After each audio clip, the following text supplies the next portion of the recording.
Give the people what they want. Give the people what they want. Give the people what they want. Your weekly movement news roundup.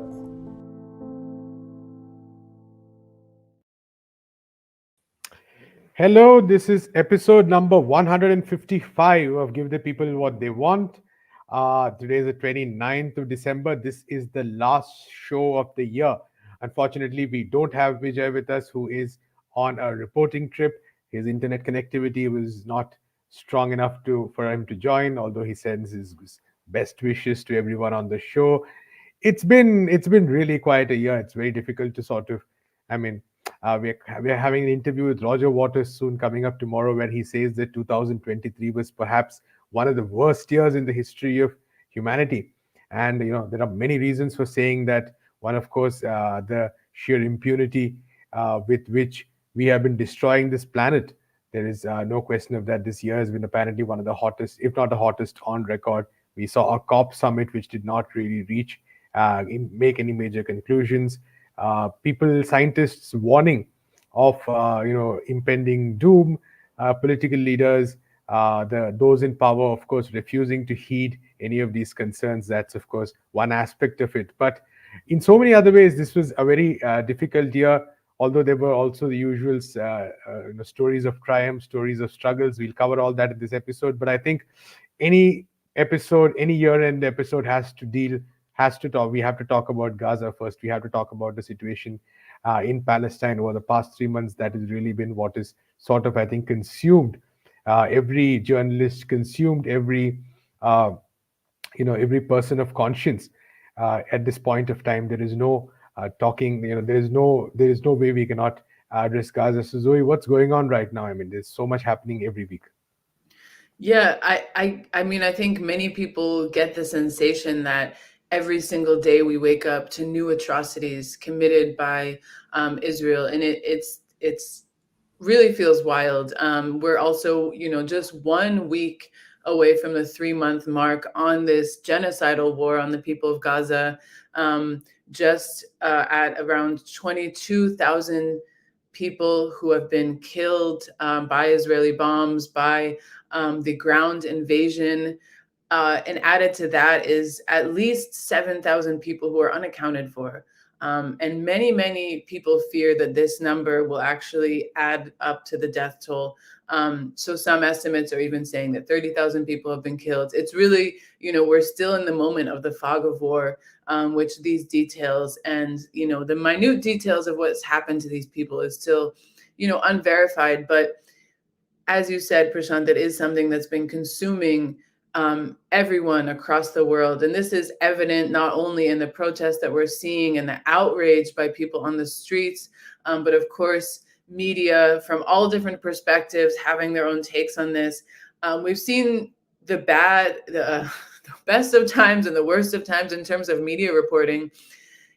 Pretty consistently, mainstream media has had the perspective of sort of taking every single thing that Israel says at face value. And we know that throughout these 3 months, there has been an atrocious amount of fake news and fake stories concocted by the Israeli propaganda machine, this Hasbara machine that has created stories like, for example, that babies were beheaded, that mass rapes were carried out, that all sorts of atrocities were carried out, which have since been retracted by the same authorities. That I think one of the most, possibly, it's hard to say what's the worst of these, but that there were bullets inside of babies' incubators. And that's why they had to invade the hospitals. I mean, first, back in October, it's funny because you look back at the coverage and looking back at the lies that one had to combat that were put out by the Israeli media and by Israeli government authorities. They said that they did not bomb any hospitals, that this was a Hamas rocket attack, and that's how the entire hospital was destroyed. And then, we're at month 3, and every single day they're putting out more and more statements and declarations about actually why they have to attack hospitals, why they have to attack schools, why they have to bomb residential towers where civilians and children are living. it is truly horrifying and a true stain in our conscience of as the world. And I think that, again, yeah, this mainstream media has really stuck to these talking points. They've been forced, of course, to cover the civilian death toll. They've been forced to really speak about the atrocities just because the level that they're occurring at, and the level at which these atrocities are actually being communicated to the world, that people are seeing every single day horrifying videos of children, of babies, being killed in these airstrikes, of grandmothers and fathers and mothers mourning their children being killed. And because of these images, mainstream media has not been able to just say, they did this, Hamas did this, Hamas did that. And they're having to actually report on what Israel's doing. But that being said, we still see them attempting to kind of parrot these lines. And yesterday, a ridiculous New York Times report came out after, the allegations had been debunked, dismounted, but they continue trying to push this. That's one element, I think, of this war on Gaza, the media war. But again, it really seems like we're at such a different point in society. I think the world is really watching and seeing what's happening through alternative media, through social media, and so these mainstream media outlets are kind of really steps behind what the reality. And then in terms of what's happening on the ground, I think more and more since the ground invasion started, we're seeing very, very concerning reports about the thousands of Gazans that have been detained by Israel. Inside Gaza, they have been, seeing the images of these dozens of people that are rounded up, stripped, and ordered to kind of march in single files, brought to stadiums. It reminds me a lot of images that you would see from the dictatorships in Latin America. Who knows what level of atrocities is being committed against these detainees? Already people have been released, have shared stories about being tortured, about other detainees being killed point blank. We've heard stories of extrajudicial executions of detainees, of people in UN schools. Even the UN has been talking about this. So I think we're ending the year with heavy hearts, with, unseen levels of atrocities being carried out, with complete complicity, really, of Western governments. I think we have seen a shift, and governments of the global South have been trying to take more action against Israel. But again, as long as the US is bankrolling this genocide, it's unlikely that Israel will feel the real pressure to actually reverse course. And I think that the struggle against imperialism has really intensified in many countries in the West. People are standing up against their governments. But the struggle against imperialism this year saw another important blow. Prashant, can you talk to us about the developments in the Sahel? Right. It's interesting you also mentioned the media, because I think the Sahel region has been at one level, of course, underreported.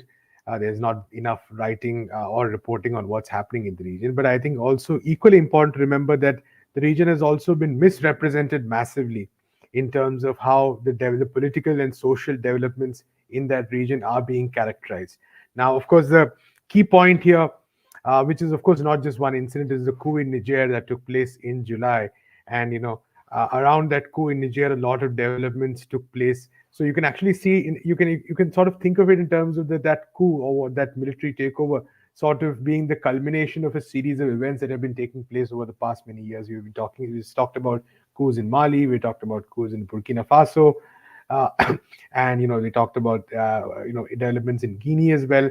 And all of these, I think, sort of converged. All of these developments converged with what happened in Niger in July, when the former President Bazoum was overthrown. Bazoum, very unpopular in his country, seen as a puppet of France. Niger, of course, was hosting French troops, and a new force takes over, a junta takes over, which, like in the case of the other countries we talked about, seems to have popular support, especially in its stated intention to sort of push back against French influence in the region. Now, we need to remember that the influence of France in the region is in various ways. There's, of course, a military aspect, Operation Barkhane, where France deployed soldiers in various countries in the Sahel region. in the name of fighting extremism. Now, very important in this context always to say that the extremism, of course, stemmed, at least one of the factors which caused that extremism was the invasion, the NATO invasion of Libya. And it is from there that, it explodes from there, the kind of both in terms of personal and weapons people traveling kind of explodes after that.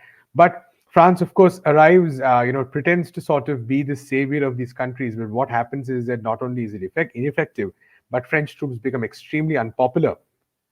And, and the collusion of the governments in these countries, whether it be Mali or Burkina Faso or Niger, was a huge factor in these governments becoming extremely unpopular among the people. So we have this strange situation where there are military takeovers, but these military takeovers are not the kind of takeovers you were talking about earlier, where, for instance, in Latin America, you had CIA-backed military takeovers, which strengthened the hand of imperialism in the region. We're talking about military takeovers which in various ways have actually pushed back against imperialism. Now, the jury is still out on how successful they will be, how consistent they will be. Every country has its own process, of course. But I think the important thing to remember is that the Sahel region is becoming one of the most important in the world, primarily because of this kind of a pushback. There is, of course, a pushback against the French military presence, and France was forced to withdraw its soldiers. But equally, I think there is also a pushback against the French economic presence in the region, as represented by the CFA franc. There is an attempt to sort of by countries in the region to sort of come together. They formed the Alliance of Sahel States recently, which is actually quite a significant development. And this alliance itself builds on earlier attempts in the previous century, immediately after national liberation movements. So very, very interesting developments taking place in the Sahel, primarily also due to the fact that there is like I said, there are pushbacks against. On the one hand, there are pushbacks, but there is also a greater sense of integration. Now, what will this integration bring? Is really the challenge. They face a lot of challenges. Let's be clear, these countries, because among the challenges is ECOWAS, the regional body, which is almost functioned as an arm of France and even the United States to an extent. We still have governments in those regions which are very loyal to which are considered by their populations to be very loyal to French interests. So it's not going to be easy sailing for these countries which have sort of tried to carve out an alternative path. And I think that's a very important question, because there have been so many attempts over the past decades to sort of carve out this kind of an alternative path, but rarely have they succeeded because of a combination of both internal and external forces. So very important developments here. A big challenge for all these countries is going to be how they deal with the question of extremism, because it is the failure of the French and French allies in these countries to combat extremism that led to their unpopularity in the first place. So it's a very important question for them. Question number two is, how do they sort of broaden their support base to sort of make their governments more inclusive, to actually more powerfully capture the will of the people. We saw that Mali went quite a few steps ahead with that with its referendum that it took place with the new constitution that has some very interesting provisions, including some explicitly anti-imperialist provisions. So that's actually a very interesting thing. So whether the other countries follow suit, very important question. A big uncertain element is the United States, which, for instance, continues to have the Agadez drone base in Niger, the largest in that region, also has soldiers as well. So even though France has been suffering setback after setback, what is the United States going to do in this region also remains a very big question. So I think so many important questions that are there, but very positive signs as well. I believe, in fact, it was very widely read on the People's Dispatch site. Ibrahim Traore, the president of Burkina Faso, his speech that he delivered in Russia, where he posed a question to both the people of Africa and the leaders of Africa about what is the path that we have to take. And he was kind of channeling the spirit of Thomas Sankara when he asked some of these questions, which is a very interesting development, a very key moment. So I think 2024 going to be very, very important for the Sahel region, and what happens there could actually have a domino effect in many other parts of the continent as well, especially in the northern part. We have countries like Senegal. We have so many other countries. We have, for instance, our recent article by our colleague Tanupriya about the situation in Guinea-Bissau, where again the forces of progress, the forces of the forces looking for a socialist path are being hindered by a powerful president. So In many of these countries, I think very important developments are likely to take place in the coming year. Well, on a less positive note, I already warned in past episodes that Argentina is going to be a recurring theme on this show just because what's happening is quite remarkable. We've let's see, 19 days of Javier Milei's presidency, and to remind people, Javier Milei is the right-wing libertarian who won the elections in November. And Javier Milei, since being sworn in on December 10th, has really gone on a rampage. We spoke last week about the economic measures which he implemented, which really hit directly to the working class in terms of affecting the currency devaluation, affecting subsidies for transportation,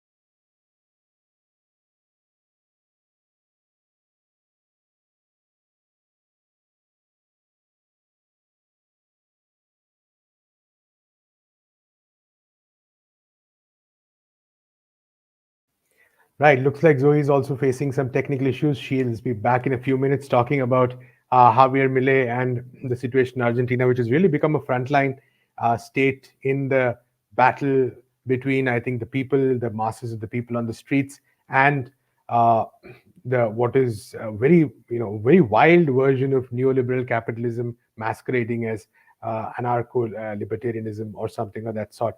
Very difficult situation in Argentina. People really kind of struggling to sort of fight and push back against this very brutal offensive, not only on livelihoods but also democratic rights and the freedom to protest. Zoe will come back on some of those topics. But in the meanwhile, I'll pick up and go talk about Sudan and DRC to the east. Oh, Zoe's back. Rough day, Zoe. So sorry about that. It seems like the internet forces are against us. Um, Right. However, I will continue where I left off, Back if to that sounds. Argentina, yes. Yeah. Javier Milei's far-reaching. So yeah, as I was saying, there have been a number of economic reforms that were implemented within days of him taking office. There was also his security minister, Patricia Bullrich, implemented what is called the Public Security Protocol, which they also have termed the anti-picket protocol, because essentially it hits the Argentinian people, their principal form of struggle, which is blocking roads. And it's saying that anyone who blocks a road, anytime there's a road blockade, essentially the police have full authority to intervene. And anyone who participates actually runs the risk of losing any social programs that they benefit from. So this is hugely serious. And then, as if that weren't enough, this week, again, he pushed forward an omnibus law, which had many, many different provisions. One which essentially expands the faculties of the security forces in the country, the police. It says that they're allowed to use a firearm and shoot at someone if they feel their life is in danger. And we know that this is a extremely subjective sort of provision, because really who defines when your life is technically in danger? It essentially opens the door for the police to kill with impunity. Already police violence against the working class people and poor in Argentina was a problem, and this is essentially saying, police, go ahead, you can do what you want. There was this law also affected many environmental regulations.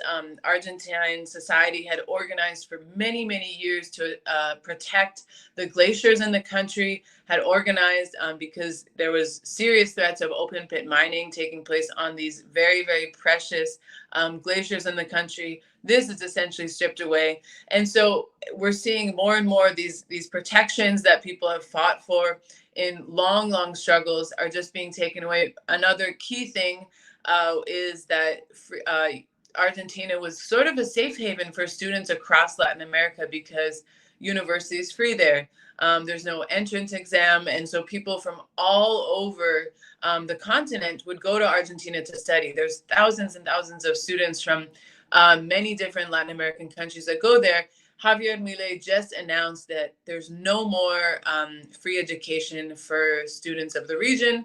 You have to have residency, which again is possible to obtain, but it's a quite long process. This really cuts this a really important provision. This will hit hard for a lot of people who had been studying there, who had planned to study there.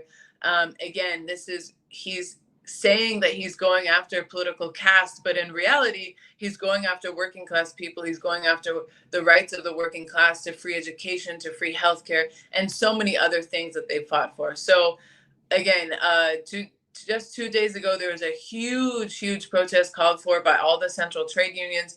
Those protests are going to continue. I think we're going to see intense struggle in Argentina going forward. Right, Zoe. Intense struggle. Also, another country which did see intense struggle over the past few years was Sudan. Sudan is a bit of a, it's a country we've actually very extensively covered over the past many years, and almost every year, every month we talk about it. Actually, to be honest, because such has been the seriousness of what has been happening over there, and this year is a very unfortunate year for the people of Sudan, because what the people's movements had warned for the longest time, that the generals could not be trusted. We're talking about a completely different set of generals over here. You have the Sahel region where generals seem to be trying out some interesting, not just generals, captains and colonels seem to be trying out some interesting, policy directions. And then you have Sudan, where the generals who the international community, the so-called international community, loved, the head of the army, General Burhan, and General Dagalo, the head of the rapid support forces, basically fell on each other, started a war in April, which continues to this day. A refugee crisis of epic proportions taking place right now. Millions of people are displaced. I think it's the biggest refugee crisis in the world. One reason we talk about it so much in this show is because it's a war which has actually pretty much been forgotten, and there is a reason why this war is forgotten, because the war is, this is a war which kind of was in many ways the direct responsibility of this international community. They kept including the generals in the transition process. They kept propping up these generals. They kept backing these generals, despite the fact that the hundreds of thousands of people on the streets said that they couldn't be trusted. And finally, the ambitions of these generals ended up clashing, and we have a war breaking out. So very difficult times for people in Sudan and the conflict. There's some talk of negotiations, but still no clarity on when any of this will take place. Reports of ethnic cleansing in Darfur, very alarming as well. Going south, or going to the west, actually, you have elections that took place, the DRC as well. We'll be very closely covering it in the coming days as the final results come out. The DRC, one of the most important countries in the continent, and because not only because of its mineral wealth, but also because the struggles of the people for sovereignty over these resources, to the struggles of the people against their leaders who have basically acted as, in some senses, props of various imperialist powers. The struggle of their people against Rwanda and Uganda, which have at various points armed people. The M23 rebellion still continuing, backed by Rwanda. So very important developments taking place in many of these countries, in the whole continent as a whole. We are seeing, I think, a very important moment where progressive forces, people's movements are rising in various ways to sort of push back against what imperialism is trying to do, against the loot of resources, against the compromising of their sovereignty, against the dilution of their democratic and political systems. And I think it's interesting to note that the Dilemmas of Humanity conference took place in South Africa this year. I encourage all of you to go to the site, read reports about what happened in that conference. Of course, Palestine was front and center in the agenda, but also so many important points on these issues, on sovereignty, on democracy, on building socialism. Very, very interesting debates and discussions which brought together people's movements across the world. And since I think our motto, or since People's Dispatch and Globetrotter are so much about resistance, are so much about people's movements are so much about struggles. I think, Zoe, it's only apt that we end with, labor this year. That's always been, I think, very much our focus. That's really what we enjoy the most, working on the struggles of people across the world for their rights. So take us through it. Well, yeah, that's exactly right. I think that with all of the challenges facing the world, with all of the destruction and just huge, seemingly insurmountable difficulties that people are dealing with, especially in Palestine right now, struggle still remains the principal thread which unites people across the world. And I think that's even, what is the main thread that we're seeing in Palestine, that despite all of this destruction, there's so much resistance. And this resistance, again, has been seen in countries across the world. I'm going to just talk briefly about the labor movement in the US, which has seen huge victories this year. We know that labor in the United States and levels of unionization are at record lows. But in the last couple of years, there's been this kind of upswing and resurgence of this movement. Of course, it's the decimation of the labor union was very closely tied to this anti-communist, anti-socialist rhetoric and movement. And that at the same time as that socialism is becoming more popular in the United States, we're also seeing that unionization is being seen upon more favorably. We're seeing that the presidents of unions that are getting elected are much more militant. And this year really was kind of the culmination of that. We saw 300,000 Teamsters almost go on strike, UPS workers. But even though they reached an agreement with UPS, we saw really unprecedented levels of militant organizing. They did practice pickets. They were organizing with communities.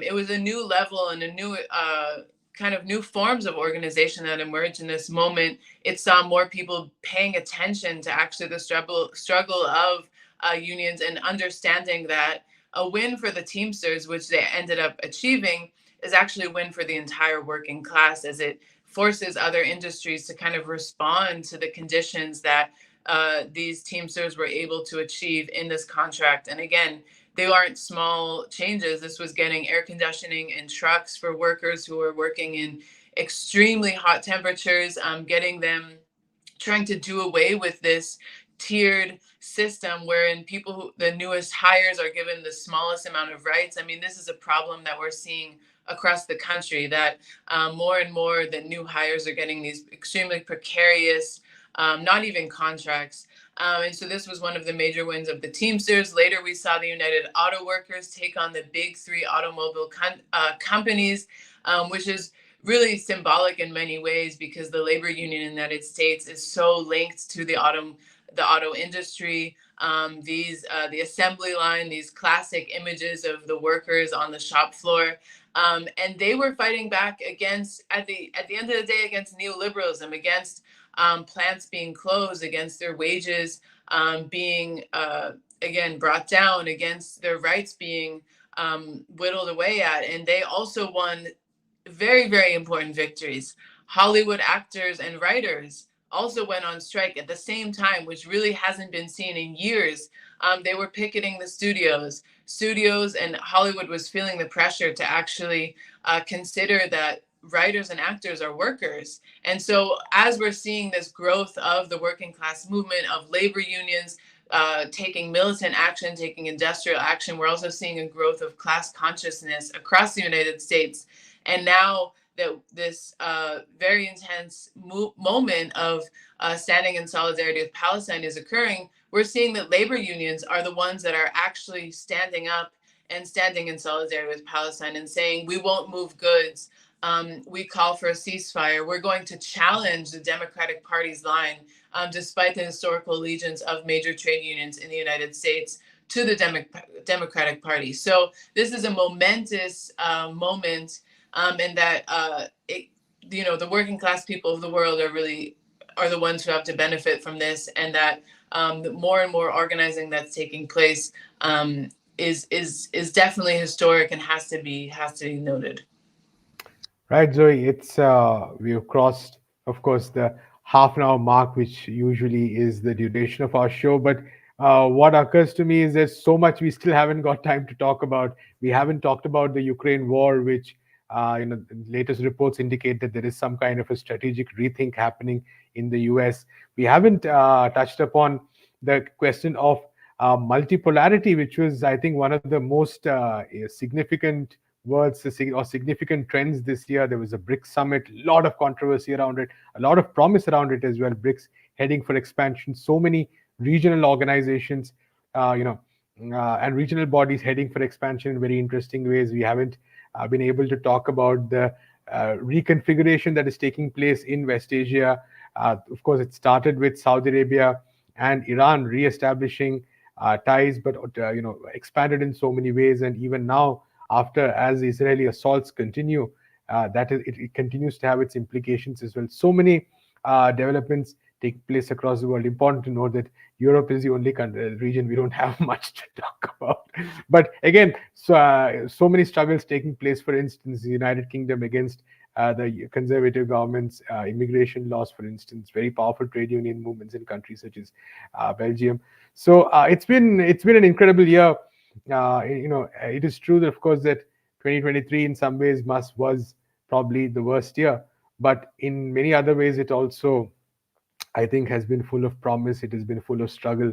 It has been full of the willingness, the desire, and the dream of trying to build a better world. And I think that is sort of what we cherish. That's sort of what we take with us and gives us strength as we enter 2024. So see you next year, next Friday, for episode 156, when Vijay will hopefully be back and will bring you a fresh set of stories from across the world.